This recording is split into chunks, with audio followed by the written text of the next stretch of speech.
Mister ரெடிஸ் channel viewers அனைவருக்கும் வணக்கம். இன்னைக்கு நம்ம என்ன பார்க்க போறோம் அப்படின்னு சொல்லி சொன்னோம்னா, நிறைய பேருக்கு இருக்கக்கூடிய ஒரே பிரச்சனை தலைவலிங்க. இந்த தலைவலி எதனால வலிக்குதுன்னே இன்னைக்கு நிறைய பேருக்கு தெரியாம அதற்கு மருந்து மாத்திரைகளை வாங்கி சாப்பிடக்கூடிய ஒரு சூழல் இன்னைக்கு இருக்குது. எப்பவுமே நம்ம என்ன சொல்லுவோம்னா, ஒரு நோயினுடைய அறிகுறிகளுக்கு சிகிச்சை எடுக்காம அதனுடைய மூல காரணத்துக்கு சிகிச்சை எடுங்க அப்படின்றதுதான் நம்ம சொல்லக்கூடிய விஷயம். அப்ப தலைவலி எதனால் வருது, ஏன் வந்தது அப்படின்ற ஒரு விஷயத்த நாம கொஞ்சம் யோசிக்கிறோம். பொதுவாக வலிகள் அப்படின்னாலே அது நமக்கு நண்பன் தான், அவர் எதிரி கிடையாது. ஆனா வலி வலிச்சுச்சுனாலே அது நமக்கு மிகப்பெரிய எதிரியாக நம்ம பாக்குறோம். அதுதான் ஒரு விஷயம். அப்ப ஏதோ ஒரு இடம் வலிச்சுன்னா பரவாயில்லைங்க, ஒரு அரை மணி நேரம் வந்தா பரவாயில்ல, ஒரு மணி நேரம் வந்தா பரவாயில்ல. சில பேருக்கு பாத்தீங்கன்னா அது அப்படியே தொடர்ந்து நாள் கணக்குல, வார கணக்குல, மாத கணக்குல இருக்குது. மாத்திரையை சாப்பிட்டா 3 மணி நேரம் கேட்குது, திரும்பவும் வருது. ஒரு சில பேரு 20 வருடம் தலைவலி, 23 வருஷம் தான் தலைவலிக்குதுங்க அப்படின்லாம் சொல்லி வந்திருக்கிறாங்க நிறைய பேர். இப்ப அவர்களுக்கு மூல காரணம் என்னன்றதை பார்த்து அதை குணப்படுத்தினோம்னா மட்டும்தான் அந்த தலைவலி தீரும். இப்ப நம்மளுடைய சுவாசி இயற்கை மருத்துவமனையில் இருக்கக்கூடிய அந்த மருத்துவ குழு எல்லாம் அந்த முதல்ல மூல காரணத்தை கண்டுபிடிக்கிறதுக்கு தான் முதல்ல முயல்வாங்க. அந்த மூல காரணத்தை கண்டுபிடிச்சு அதற்கான சொல்யூஷனை கொடுப்பாங்க, கிளியர். இப்ப அவர்களுக்கு என்ன மாதிரியான மூல காரணத்தை கண்டுபிடிச்சு சொல்யூஷன் கொடுத்தோம்ன்றத பத்தி தான் இந்த பதிவுல உங்களுக்கான விளக்கத்தோட பதிவாக அமையப்போம். அதாவது ஒரு தலைவலி அப்படின்னு சொல்லி சொன்னோம்னா, இந்த தலைவலியில நிறைய டைப் ஆஃப் தலைவலி இருக்குதுங்க. ஃபர்ஸ்ட் விஷயம், உங்களுக்கு முன்னந்தலைவலியா, பின்னந்தலைவலியா, அல்லது இந்த டெம்பரல் லோபு கிட்ட தலைவலியா, உச்சியில தலைவலிக்குதா, இவ்வளவு இருக்கு. ஏதோ தலைவலின்னு சொல்லி காமனா சொல்லிடுவான். தலைவலிக்கு மருந்து கொடுங்கன்னா ஒரே மாத்திரை உங்களுக்கு வலிக்கு மருந்தா கொடுத்துருவாங்க. அந்த வலி மருந்தை வாங்கி சாப்பிட்டோம்னா வலி போகும். ஆனால் 1 மணி நேரமோ 3 மணி நேரமோ ஒரு நாள் கழிச்சோ மீண்டும் வரும், அவ்வளவு. இப்ப ஏங்க வருது? அதாவது ஒரு சின்ன குழந்தை ஒண்ணு அழுகுது. இப்ப நம்ம அதுக்கு பக்கத்துல உட்காந்து டிவி பார்த்துக்கிட்டு இருக்கிறோம், அல்லது ஏதோ புக்கு படிச்சுக்கிறோம்னு வச்சுக்கோங்க. அந்த சின்ன குழந்தை அழுகிறது நமக்கு பெரிய டிஸ்டர்பன்ஸா இருக்கும். நான் உங்களுக்கு ஒரு சின்ன விளக்கத்துக்காக இந்த கதையை சொல்றேன். அப்ப உடனே நம்ம என்ன பண்ணுவோம் அப்படின்னு சொல்லி சொன்னோம்னா, அந்த சின்ன குழந்தை அழுதுகிட்டே இருக்கிறதுக்கு ஏன் அழுகுதுன்னே நமக்கு தெரியணும்னு அவசியம் இல்லை, தேவையும் இல்லை. நம்ம என்ன பண்ணுவோம், அழுகுது, அதை என்ன பண்ணலாம், க்ளோஸ் பண்ணலாம். வாயை போய் பொத்துற மாதிரி அந்த ரப்பர் டியூப் இருக்கும் பாருங்க, எடுத்து அந்த குழந்தையோட வாயில வச்சிடுறது. இப்ப அழுக நின்றோம். நாம அந்த நேரத்துல படிக்கிறது, டிவி பார்க்கறது தான் பார்ப்போம். டிவி பார்க்கறதுன்னு வச்சுக்கோங்களேன். இப்ப கொஞ்ச நேரத்துல அந்த குழந்தை அப்படியே அந்த டியூப்பை கொஞ்சம் கொஞ்சமா சுவைச்சு அது தள்ளி பிதுங்கி வெளியே விட்டுரும். அந்த டியூப் விழுந்தோடனே திரும்பவும் வீல்னு குழந்தை கத்தும். நடாது இதோட பெரிய எம்சியா இருக்குன்னு திரும்பவும் அந்த டியூப் எடுத்து உள்ள வச்சுட்டு நம்ம டிவி பார்ப்போம். அப்ப அந்த குழந்தை திரும்பவும் விழுந்த உடனே அதை விட இன்னும் அதிகமா கத்தும். ஏன் அதை நான் சொல்றேன்னா, நம்மளுடைய உடம்புல இந்த மாதிரி வலி வரப்படும் பொழுது வலிக்காக ஒரு மாத்திரை நம்ம எடுத்து சாப்பிட்றோம் அப்படின்னா, அந்த மாத்திரையினுடைய வீரியம் எவ்வளவு நேரத்துக்கு இருக்குதோ அவ்வளவு நேரத்துக்கு வலி நமக்கு நிக்குது. தலைவலியும் வீரியம் குறைஞ்ச உடனே இந்த வலி வீரியம் கூடியிருக்கு, அதிகமாயிருது. இப்போ உங்களுக்கு புரிஞ்சிருக்கும்னு நினைக்கிறேன். அதுவே அந்த குழந்தையினுடைய தாயா இருந்தா அந்த தாயை பார்ப்பாங்க, அந்த குழந்தைய என்ன ஆச்சு, ஏன் அழுகுது, என்ன காரணம், யாராவது கிள்ளிட்டாங்களோ, இல்ல யாரையோ பார்த்து பயந்துருச்சோ, இல்ல ஒருவேளை பசிக்கு அழுகுதோ, எறும்பு கடிச்சிருச்சோ அப்படின்னு சொல்லி அந்த குழந்தை என்ன பண்ணுவாங்க, தூக்கி எல்லா பக்கமும் பார்த்து அதற்கான சொல்யூஷனை பண்ணுவாங்க. இப்ப அந்த குழந்தை அழுகிறத பெர்மனண்டா நிறுத்திடும், அது பாட்டுக்கு விளையாட ஆரம்பிச்சிடும். கரெக்டுங்களா? அதே போலதான் நம்மளும் அந்த தலைவலிக்கான காரணத்தை கண்டுபிடித்து நாம குணப்படுத்துறோமே தவிர, தலைவலிக்கு ஒரு மாத்திரை கொடுங்க அப்படின்னு சொல்லி இன்னைக்கு மெடிக்கல் ஷாப்ல வாங்கி சாப்பிடக்கூடிய பழக்கம் வந்தது மட்டுமல்லாமல், இப்ப என்ன ஆயிடுச்சு, ஆன்லைன்ல ஆர்டர் பண்ணி மெடிக்கல் ஷாப் மாதிரி ஆன்லைன்ல ஆர்டர் பண்ணி மாத்திரை வாங்குற மாதிரி ஒரு கண்டிஷன் வந்துருச்சு. பழக்கம் ஆயிடுச்சு நிறைய பேருக்கு. அப்புறம் அடுத்த கட்டம் என்ன ஆயிடுச்சு, அதான் அடிக்கடி தலைவலி வருது இல்ல, இது நம்ம வாழ்க்கையோட ஒன்றி போன ஒரு விஷயம் ஆயிடுச்சுன்னு சொல்லிட்டு வாங்கி மொத்தமா ஸ்டாக் வச்சுக்கிறாங்க வீட்டுல. இன்னைக்கு எல்லார் வீட்லயும் இப்போ ஒரு மெடிசன் பாக்ஸ் அப்படின்னு ஆயிடுச்சு. ஆமா, ஃப்ரெண்டு யாராவது வந்தாலும், ரிலேட்டிவ் யாராவது வந்தாலும் அவர்களுக்கும் தலைவலி வந்தா இவங்க டாக்டர் மாதிரி அதை எடுத்து இருந்தாங்க, நானும் எனக்கும் அடிக்கடி தலைவலி வரும் தாங்க சாப்பிடுங்கன்ற மாதிரி கொடுக்குற மாதிரியான பழக்கம் ஆயிடுச்சு. அப்ப இந்த பிரச்சனைக்கான சொல்யூஷன் எப்படி போயிருக்கோம் பாத்தீங்களா, எந்த கோணத்துல போயிருக்கோம் பாருங்க. அப்ப இதற்கான மூல காரணம் தான் என்னங்க அப்படின்றத தான் நாம கண்டுபிடிக்கிறோம். உதாரணத்துக்கு சில விஷயங்கள் சொல்றேன், உங்களுக்கு புரிய வரும். நமக்கு பின்னந்தலைவலி மட்டும் வலிக்குதுன்னு சில பேர். இந்த பின்னந்தலைவலி ஒருத்தருக்கு வலிக்குது அப்படின்னு சொல்லி சொன்னோம்னா, அவர்களுக்கு வந்து கண் சார்ந்த டிஸ்டர்பன்ஸும் அவர்களுக்கு வந்து கொடுக்கும். கண் வந்து பிளர் அடிக்கும், கண் சார்ந்த பிரச்சனைகளும் அவர் கொடுக்கும். அவர்களுக்கு பித்தம் அதிகமா ஏறிச்சுன்னு அர்த்தம். ஓகேங்களா? அங்க கால் பிளேடர் அவங்களுக்கு வந்து எனர்ஜி வந்து பாத்தீங்கன்னா வந்து அதிகமா அங்க வந்து பித்தம் அதிகமாகி எனர்ஜி அதிகமா இருக்குன்னு அர்த்தம். அவர்களுக்கு அங்க தலைவலி வருதுன்னா அவங்களுக்கு அங்க கால் பிளேடரை கூல் பண்ணக்கூடிய ஒரு வேலையை பண்ணுனா இந்த தலைவலி நின்றும் திரும்ப வராது. அதே போல ஒரு சில பேருக்கு வந்து பாத்தீங்கன்னா வந்துட்டு நம்மளுடைய சைடு, இந்த 2 சைடும் வலிக்குதுங்க அப்படின்பாங்க. அப்போ வந்து பாத்தீங்கன்னா அவர்களுக்கும் அந்த கால் பிளேடர் தான், இந்த பித்தம் தலைக்கு ஏறுனது. நான் சொல்லுவோம் அந்த பித்தம், அதான் சொல்லுவாங்க பித்தம் தலைக்கு ஏறிச்சு அதனால அவருக்கு வந்து பித்து பிடிச்சி திடுறாரு அப்படின்னு. கரெக்டுங்களா? அது மாதிரி. அப்ப இங்க சைடு வந்து தலைவலி வந்தாலும் அதுவும் வந்து பாத்தீங்கன்னா ஒரு கால் பிளேடர் அப்படின்னு தான் சொல்லுவாங்க. அதே போல வந்து பாத்தீங்கன்னா நமக்கு வந்து இந்த பொட்டு உள்ள வலிக்கும், நம்மளுடைய பொட்டு குழியில் வலிக்கும். அவர்களுக்கு வயிறு சரியில்லை அப்படின்னு அர்த்தம். அவங்களுக்கு வந்து பசி தலைவலியும் அங்க வரலாம், நல்லா சாப்பிட்டதுக்கு அப்புறமும் தலைவலி வரலாம். அப்ப அந்த மாதிரி வந்து வலிக்கும். நம்மளுடைய பொட்டு குழியில வலிக்கக்கூடியது. ஆமா, டெம்பிள் ஹெட்டேக் அப்படின்னு.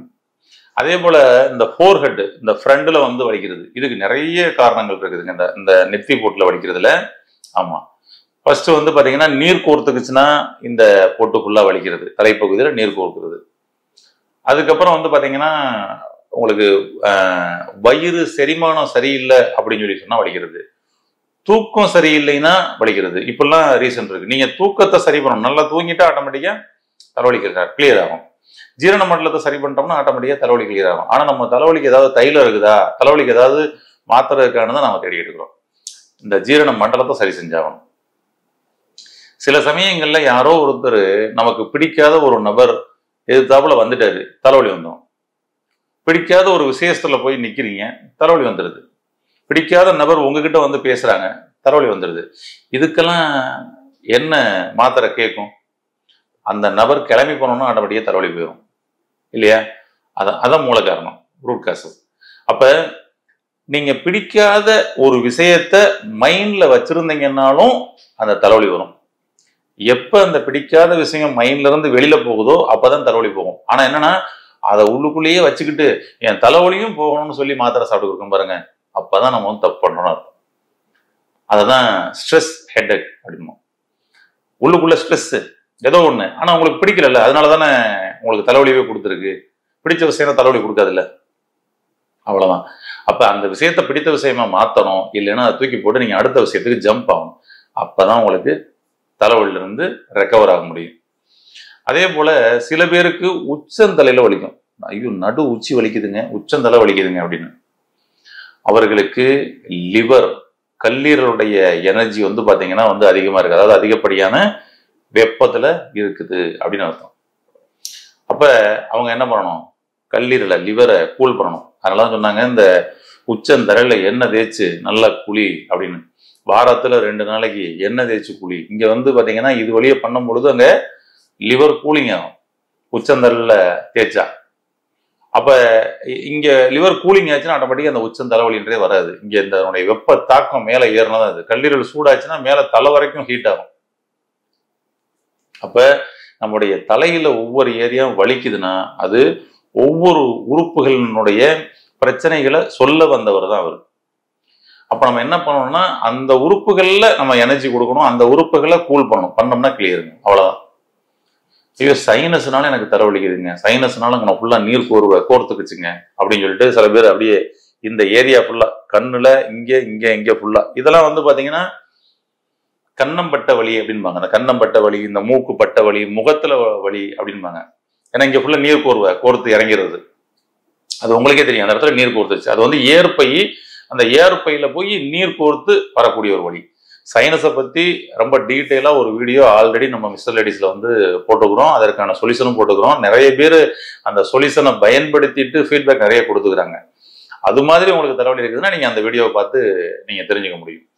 அப்ப இது இப்படி இப்படி ஃபுல்லா இந்த மாதிரி தலைப்பகுதியில முன்னாடி பின்னாடிலாம் வலிச்சாங்க. இதுக்கு என்ன பண்ணலாம்? சொல்யூஷன் என்ன பண்ணலாம்? ரொம்ப சிம்பிள், ரொம்ப ஈஸியான சில வழிகள் சொல்றேன். நீங்க அதை பயன்படுத்தி பாருங்க, என்ன மாற்றம் நடக்குதுன்னு பாருங்களேன்.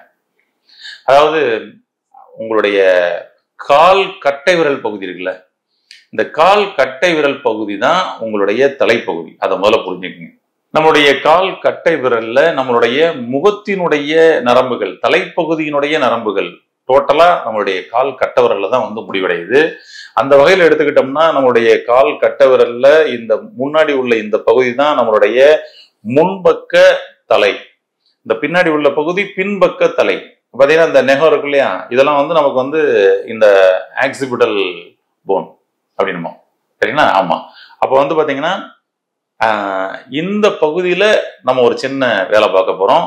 இந்த தலைவலி எந்த தலைவலியா இருந்தாலும் போயிடும். என்ன பண்ணலாங்க அப்படின்னு சொல்லி சொன்னோம்னா, சுக்கு எடுத்துக்கங்க. இந்த சுக்கு எடுத்து அதை வந்து லைட்டா தீயில நெருப்புல காட்டி சுட்டுருங்க. சுட்டுட்டு அந்த சுக்குனுடைய நெருப்பு வெப்பம் இருக்கு பாத்தீங்களா, அதை வந்து உங்களுடைய கட்டை விரல் பகுதியில் நீங்க எல்லா ஏரியாவும் கட்டை விரல் முழுவதுமே வந்து அந்த வெப்பம் படுற மாதிரி வைக்கணும். இது வந்து நம்மளுடைய கால் கட்டை விரல்ல இங்க இருந்து ஒவ்வொரு ஏரியாவினுடைய நரம்புகளும் ஒவ்வொரு இடத்துல முடியும். நீங்க அதை தனித்தனியா ஸ்பெசிபிக்கா பண்ணணும்னா அது முறையா நல்ல ஒரு அனுபவம் உள்ள ஒரு சிறப்பு சிகிச்சையாளர் அப்படின்னா அவங்க வந்து பாத்தீங்கன்னா பர்டிகுலரா நீங்க எந்த இடத்துல வலிக்குன்னு சொல்றீங்களோ அந்த பர்டிகுலர் அந்த லொகேஷன்ல அதை வந்து அழுத்தி செக் பண்ணி காமிச்சு அதை கிளியர் பண்ணுவாங்க. இப்ப நம்ம சுவாச இயற்கை மருத்துவமனையில ஒரு பெரிய சிறப்பு அம்சமே என்னன்னா இந்த ஃபுட் நியூராலஜிக்கல் ட்ரீட்மெண்ட், பாத பூசை அப்படின்னு சொல்லி கால் பாதத்துல பண்றது தான். அப்ப இவங்க வந்து பாத்தீங்கன்னா நீங்க வந்து தலைவலி எங்க வலிக்குது, ரைட்டா லெஃப்டா, டெம்போரலா, ஆக்சிபிட்டலா, ஃப்ரண்ட் ஹெட்டா, ஃபோர் ஹெட்டா, இல்ல உச்சந்தலையான்னு சொல்லி கேட்டு அதுக்கு தக்கன சில லொகேஷன்ஸ் இருக்கு. கட்டவர்களுக்குள்ளேயே அந்த நாட்டை ரிலீஸ் பண்ணுவாங்க. அதான் நீங்க என்ன பண்ணலாம், அவ்வளவுக்குலாம் கன்ஃபியூஸ் ஆகணும். ஈஸியா உள்ளது சொல்றேன், பண்ணுங்க. ஒருவேளை அப்படி தீரலைன்னா அதை முறையா சிகிச்சை எடுத்து அதை வந்து குணப்படுத்திக்கலாம். சரிங்களா? ரைட். என்ன பண்ணலாம்னா இந்த கட்டவிரல்ல இந்த சுக்கு இருக்குல்லையே அதை வந்து சுட்டு அந்த வெப்பத்தை இந்த கட்டவிரலோட பகுதியில எல்லா இடத்துலையும் இந்த சைடு இப்படி எல்லா இடத்துலையும் பண்ண வைக்கலாம். பின்னந்தலைவலி இருந்தா மட்டும் நீங்க வந்து பேக் சைட்ல பண்ணுங்க, அவ்வளவுதான். இந்த முன்னந்தலைவலி, சைடு தலைவலி இது எல்லாத்துக்கும் நீங்க இந்த முன்னாடி ஏரியா சைடு இப்படி பண்ணாலே போதும். சுக்கோட வெப்பம் மட்டும்தாங்க படணும். எடுத்து உள்ள வச்சு சூடு வச்சிடக்கூடாது உங்க காலை. அதை முதல்ல பார்த்துக்கு. அப்புறம் சார் நீங்க சொன்னீங்கல்ல அதனால வச்சு பாத்தீங்கன்னா கால் கட்டவரல்ல சூடுபட்டு புண்ணாயிருச்சுங்கன்னு சொன்னீங்கன்னா அப்புறம் நான் அதுக்கு வேற மருந்து சொல்லணும். சரிங்களா? அதனால என்ன பண்றீங்க, கரெக்டா கொஞ்சம் கவனமா இதுக்கும் நம்மளுடைய கால் பாதத்துக்கும் சுக்குக்கும் குறைஞ்சபட்சம் ஒரு 1/2 இன்ச்சு 1 இன்ச்சு தள்ளி வச்சுக்கோங்க. சுக்கை வந்து பாத்தீங்கன்னா இந்த மாதிரி வந்து பிடிச்சிக்கங்க. கரெக்டுங்களா? இந்த மாதிரி வந்து இப்படி பிடிச்சி உங்களுடைய ஒரு விரல சப்போர்ட் வச்சு இந்த இடத்துல இப்படி கேப் வச்சுக்கோங்க.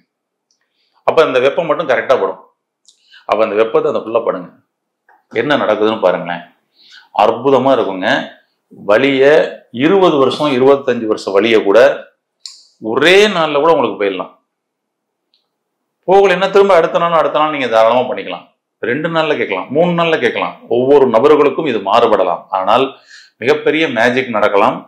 20-25 வருஷ தலைவலி ஒரே நாள்ல கூட இதுல வந்து ரிலீஸ் ஆகலாம். நிறைய பேருக்கு அந்த மாதிரி ரிலீஸ் ஆயிருக்கு. அவங்களுடைய வாழ்த்துக்களை இங்க நாங்க நேரடியா இது பண்ணும் பொழுது நமக்கே கண்ணீர் வர வச்சிருவாங்க. ஏன்னா அந்த 20-25 வருஷ தலைவலிக்காக அவங்க எவ்வளவு மாத்திரைகள் எடுத்துக்கிட்டு இருந்தோம், எங்கெங்கெல்லாம் அலைஞ்சோம் அப்படின்னு சொல்லும் பொழுது இதா இருக்கும். அதனால ரொம்ப சிம்பிளா ஒரு ஒரு ஒரு ரகசியத்தை உங்களுக்கு நான் அந்த பதிவுல கொடுத்துக்கிறேன். இதை பயன்படுத்தி உங்களுடைய நீண்ட நாட்களாக என்ன பண்ணியும் குணமாகாத கடுமையான தலைவலியை போக்கி ஆரோக்கியமடைய வாழ்த்துக்கள். நன்றி.